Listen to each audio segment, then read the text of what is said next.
free. You get a free month. See how you like it. See how you feel about it. And definitely, I suggest you go do it. Also, if you guys haven't used LYFT before, you can get a first ride on me.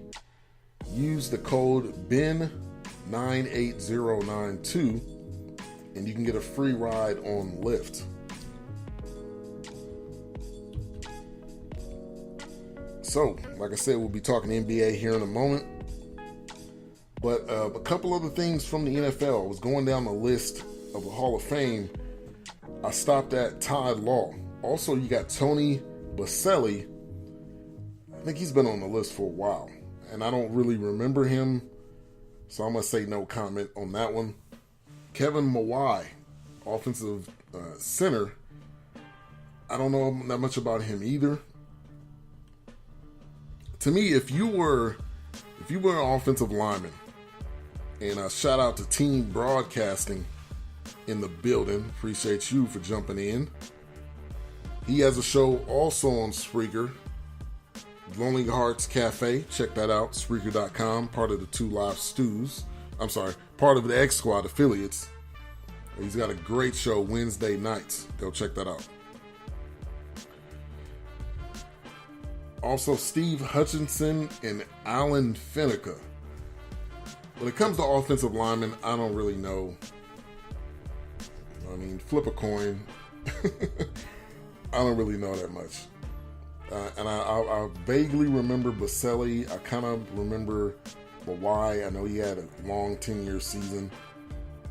Joe Jacoby. I don't necessarily remember him. Steve Hutchinson.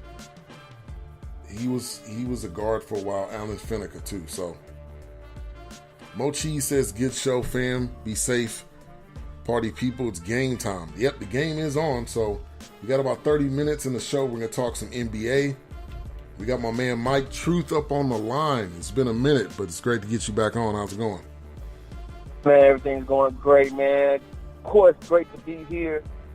Man, basketball season getting hot and heavy. Man, let's get into it. Definitely. It is.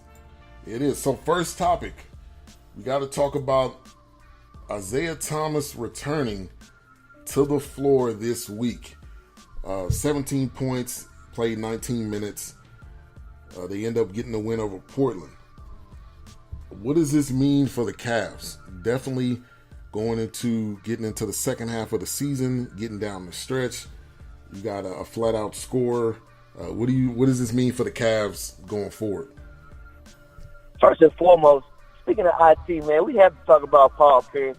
The serious hate definitely give it to my man IT. Talking about he doesn't deserve a tribute video and they can't do it on his night. Come on, Paul. Relax, man. Relax. You had an outstanding career, but I think it's mistaken. You're not Kobe, man. Like you didn't get the farewell tour that Kobe got. Okay, yeah, they're retiring in Jersey, well deserved. But Isaiah did a huge thing for that team, man. He brought them back to life.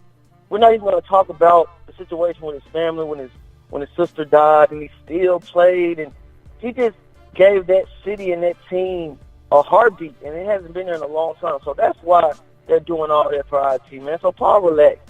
Now, back to my boy Isaiah. I think it's well-deserved of all the praise Cleveland is getting now. People saying that they can beat Golden State with IT. Now, you can see quickly what he did. He's been out 7 months. I think that's what people don't understand. Myself and other people that played the game, when you're out that long, rust is huge. Like, when you're not playing on that level, you can do so much training and practice, but it's not game time that you're doing every single day. So the reason that he came back so late, because he was saying himself he's not ready. So to see what he did in the game the other night, that's tremendous. And you can see just about the change of pace that he gives the Cleveland Cavaliers. Another scorer, another person that can break down a defense. That's huge for them. They really need that. And like I said before, I still think Cleveland will give Golden State a run for their money. I hope it goes 7. But now people really realize that it's not all Golden State. Cleveland can really beat them. Yeah, I think it's a strong possibility that they can. And to me, the biggest thing about Isaiah since he is smaller, you look at that game last year, he kind of got abused a little bit. So I'm hopefully wanting to see that they'll figure out a way he'll be able to get to the hole without being abused, because I don't know if he can handle it. That's the thing that I don't know if can he handle coming to the hole and getting smacked by Draymond Green over and over and over again, because I guarantee you that's probably going to happen. But it is good to see him back. Absolutely. And people have been saying it about Isaiah since he was, man, and I covered Isaiah when he was like a junior in high school. People have been saying that about this kid forever in Washington. He's from the Seattle area, so they've been saying this forever. But the kid has a chip on his shoulder, man. He was the last pick in the draft. People forget that last pick in the draft. Played with a horrible Sacramento team. Then just, man, took over the league in Phoenix and then in Boston. He only was in Boston 2 years. I think that's what people forget. He was only in Boston 2 years and made that impact on that team. Now, of course, I'm with you. Last year you saw was making structures to Boston offense and just catering to Isaiah. That's why he had to go to the hole so much to take such a beating, because they really didn't have a dominant scorer on Boston. But now with Cleveland, man, they have so many players: LeBron, Wade, Kevin Love, Crowder defensively, Christian rebounding. And then let's not speak of the 40-year-old seems like D. Wayne making a comeback. I mean, they have so many scores. It's crazy. And I think now he can pick his spot. You know what I mean? And not just go to the hole and try to get a three-point play. He can pick his spot to win the drive, win the pull-up. We saw a lot of the game the other night. He's doing a lot of getting 50-foot pull-ups and knock them down. I think that'll be his role with LeBron. And LeBron, defenses have so much attention on him. Isaiah's going to get one-on-one coverage. He's going to get wide open looks, and it's going to pay off. Yeah, I think he doesn't have to put the team on his back now. It's not just Isaiah Thomas and a bunch of other guys. It's LeBron, Isaiah, Kevin Love, D. Wade. You know, if you catch some shooters on a good night, you know, you've got options. And I think that's going to be huge for him. And then with the Paul Pierce thing, like, I'm sorry, Draymond said it right. They don't love you. They don't love you like Kobe. They don't love you like that. Like Kobe. Yeah. So I think he should be appreciative that he's getting a tribute. Now, I do think you could move it to another day. You want to do Isaiah and Paul Pierce at the same time, you can move it to another day. But I don't think he's going to ever get as much love as other people. I don't know why though, because he put up good numbers. He was one of the best scorers. He could probably go down as one of the best scorers. So I don't know why he's always put to the side like that, but it's true. They do not love Paul Pierce like they love Kobe, or like they love LeBron, or like they're gonna love, I don't know, I'll dare even say Dirk. I don't even know if they even love Paul Pierce like they love Dirk. I don't know, man. It's just Paul is a dynamic player. I would even put him in the Dirk conversation, really. Dirk is, when you think of the Mavericks, you think of Dirk. Dirk is arguably the most accomplished and best foreign player to ever play the game. So you can't say that about Paul. So what you can say, like you said, he's a great scorer. He's not a big-time athlete, and he won a championship with KG and Ray, two other Hall of Famers. So right. Exactly. I don't know why he always yelling like, hey, I'm here, but come on, Paul. You're a great player. You're a great player. You're going to be a Hall of Famer. You're going to get your jersey retired, but just relax. I think now he's in the media. He has a TV show now, so he has to do things like this to stay relevant. So, okay, do your thing, but, man, just relax when talking about other players. You know, you're in the fraternity. You don't do that. Right, exactly. So we'll see how. I don't know how they're going to work this out. I doubt if they're going to change it. I mean, it's probably already set, so they're going to leave it like it is.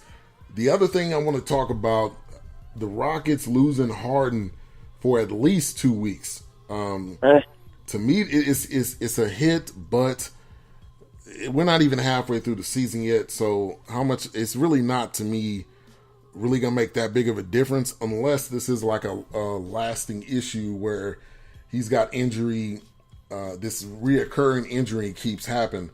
But I want to get your thoughts on the Rockets, Chris Paul, also Harden, and just how they're playing. I wasn't expecting them to be this good, and they're showing that they're a team to be reckoned with in the West.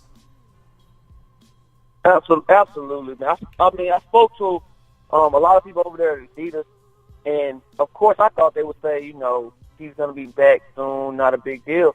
But when I spoke to them, they were, it's a hamstring, so nothing can fix a hamstring. The only thing that can fix it is time and rest. That's it. True. So people saying 2 weeks, some people saying all the way up to 5 weeks. And I think you can't mess with a hamstring. Like, you have to just let him relax. They're in a great spot for their record. Once they get in the playoffs, the West is loaded. So I wouldn't say they're a favorite right now to get to the Western Conference Finals, but I think you have to get him back. Now, for what they've done this season, man, it's tremendous. People forget Chris didn't come back for what he missed almost a month himself, and they still were number one in the West, sometimes number one in the entire league. So Houston is doing an outstanding job. Now, I'm not a believer in their offense. We've seen D'Antoni's offense with Nash and the Suns, and we've seen it in New York. Yeah, it's pretty, but it doesn't win in the playoffs. It just doesn't. And I watched them the other night, and it just looked like I was at the Y, just watching people run up and down. Just watching people hoop. It was horrible. I hate it with a passion.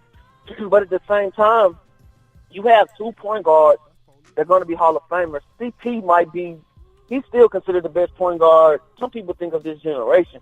So just to watch them put on the display like that it's great to watch.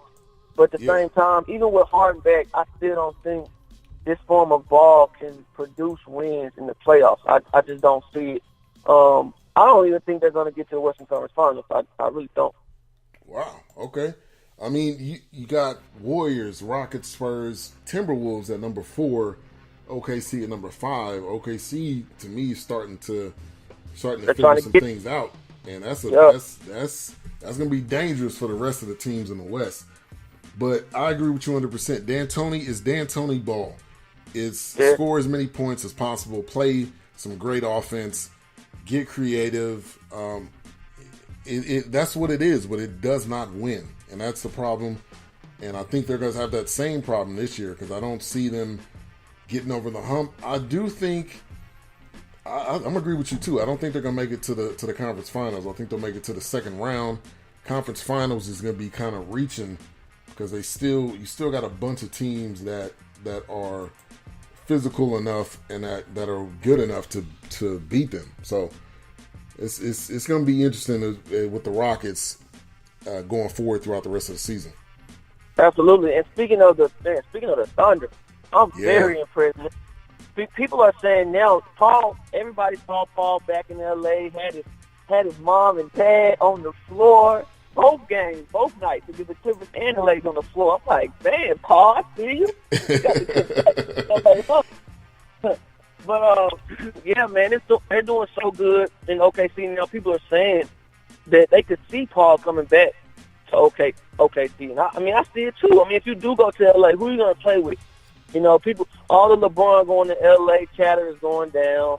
Boogie going to L.A., I don't see that happening. So who you going to play with? There's nobody over there. And if you come back with Russ, now you get a second year under your belt. Melo, of course, is going to sign back. He's getting $17 million next year.